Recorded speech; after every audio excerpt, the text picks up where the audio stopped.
What are you willing to give up for your goals? In this episode, I'm not trying to inspire you to have the gumption to give something up.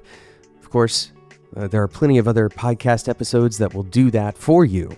In today's episode, instead, I want to talk about goals and what we tend to give up and substitute for those goals. My name is Jonathan Cottrell. You're listening to Developer T, and my goal on this show is to help driven developers like you find clarity, perspective, and purpose in their careers. And it's interesting how often we talk about goals. In fact, every episode of this show now starts with me talking about my goal for this show. But the truth is that when we try to define a goal, what comes to mind and what we might write down or tell another person are two totally different things. I want you to think about a goal that you've set recently, or maybe a goal that you've had in the past year. When you think about that goal, what comes to mind? Is it a number? Is it a particular outcome that can be measured? If you're like virtually everyone else, then instead what comes to mind is a picture. And that picture comes along with some sense of emotion. And when we're talking about emotion here, we're not necessarily talking about the tear-jerking kind of emotion, but instead some kind of feeling. The feeling of accomplishment or the feeling of success is often what is actually our goal. This is why it is so important to actually vividly imagine what your goals are, or more accurately, what it would look like on the day that you achieve that goal. But there's some insidious things happening when we do this. The first thing that happens is we trick ourselves. We trick ourselves into believing that the feeling that we get, that feeling of accomplishment, whatever that picture is in our heads, that it will perpetuate into infinity. And that we will continue to have that same feeling, and in fact, it will only get better. That once we reach that particular goal, that is some kind of finish line. And it may be, in some ways, some kind of finish line. For example, some of these kinds of finish lines might be getting to retirement age. These are the kinds of finish lines that we imagine, often the distance, that are rewarding to us. But most of the time, our finish lines seem to look better than they really will be. Our sense of accomplishment will fade, and our feeling of arrival will quickly turn into a feeling of stagnation.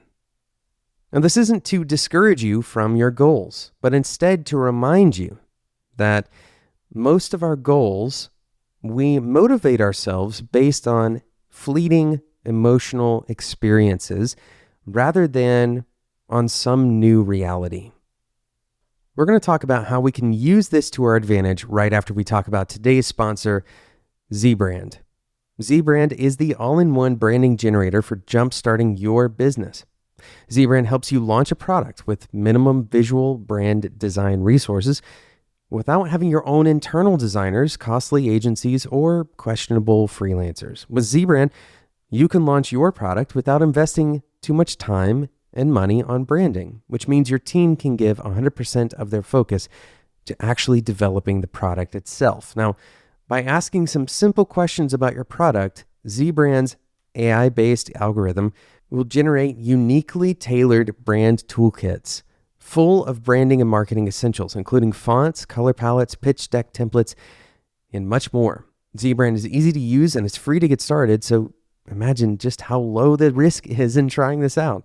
Branding alignment and consistency across your collateral is cool, professional, and it makes it easy for your team to rally and unite under one branding identity. Setting up your brand with ZBrand only takes 5 minutes, and you'll have instant access to your assets to start showcasing your product today. Head over to zbranding.com. That's zebranding.com. Thanks again to ZBrand for sponsoring today's episode of Developer T. So I want to take a minute and back up and talk about for a moment why our written down goals differ so much from the actual goals in our minds. Pictures are an overwhelmingly powerful thing that often cause us to think in essentially irrational ways. This is why, even though we have all of the data necessary to refute this idea, it seems like far more people die in aircraft crashes than do in car crashes. The mental images that we either see or generate for ourselves tend to override our more reasonable faculties. And so when we set goals, we often use those mental images to establish the goal itself. Rather than starting from numbers and then generating those mental images in some perfectly rational way, we start the other direction. Wouldn't it be wonderful if this picture was to become a reality? And here is the crux of this conversation. When we state our goals, we often, without actually explicitly stating it, are also explaining the path to get there. Not every single step of the way, but the general path. For example, if we say that we want to build an MVP of our new idea, then we imagine some kind of romanticized version of the road to get to that MVP. Most of the time, as engineers, we imagine solving those hard problems and powering through with our, caffeine-fueled late nights to crank out an MVP product. However, if I could snap my fingers and have the MVP in front of me, if I could somehow remove all of that struggle and remove all of the kind of romantic lore around building the MVP, something about the picture of that accomplishment changes. Something about the emotional state changes. And so it may begin to feel like we've somehow shortchanged our goals, when in fact, the end point, the end product may look exactly the same as it did before. So here's how I recommend that you use this to your advantage, because it's incredibly hard to suppress this, right? A lot of our goals are actually not about the end reality that we're seeking. A lot of our goals are also about the process that we use to get there and the feelings that we'll have when we get there, and also the perception of others once we get there. The perception that they have of us in our social lives, in our personal lives. So we have to recognize that this is something that is deeply ingrained in our humanity. So why don't we, instead of trying to reject it or suppress it, use it in a more reasonable way, right? So here's what I recommend that you do. Find the core emotions that actually align with the new reality that you care about. Very few people who are listening to this show have no ambition to change their reality. And so if you can find the emotions that correlate with that specific change, right? So imagine, what is the change in reality, and why does that change provoke some kind of emotional state for me?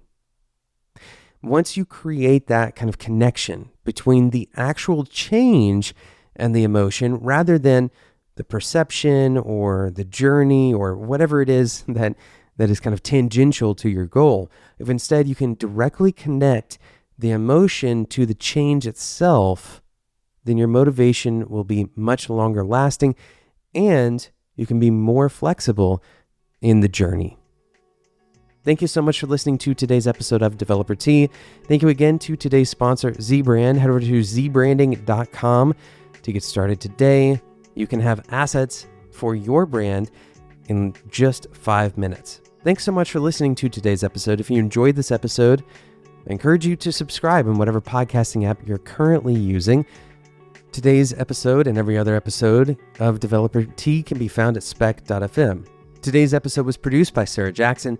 My name is Jonathan Cottrell, and until next time, enjoy your tea.